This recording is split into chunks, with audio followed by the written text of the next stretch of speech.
A world without equality would be grim, menacing, and ugly.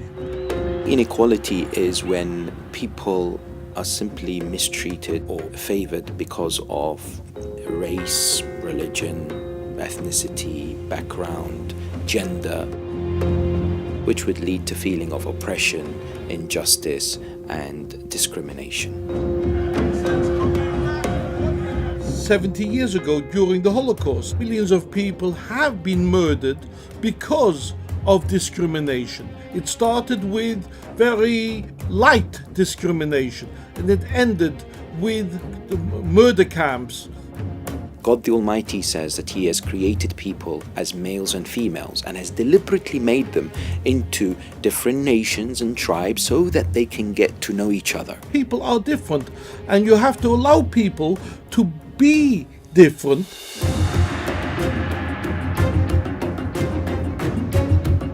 When an individual is unaccepting of another person's view and opinion, and this is playing into the first step of divide.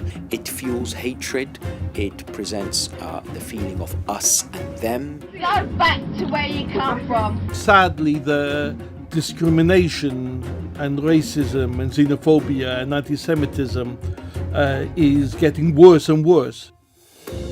We have the rise of extremist groups who are capitalizing on some tendencies that some people have and are creating this division amongst us. We must not let them prevail.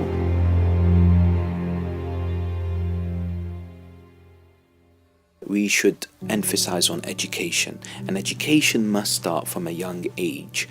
When we speak to our children, when we speak to the youth, when we speak to people, it needs to be the language of understanding. To have those positive conversations are very important, and creating a relationship of trust and understanding. We need modern ways of espousing this. So, for example, utilizing technology, clips on YouTube, presence in social media, as well as generally public campaigns.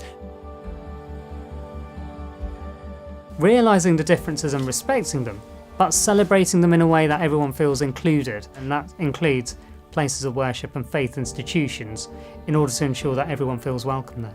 We need to be able to know each other's faiths and practices. By focusing on what we share, on focusing how we work together in harmony for the benefit of the general community, that brings us together. You look at people either as your brother in faith or your equal in humanity.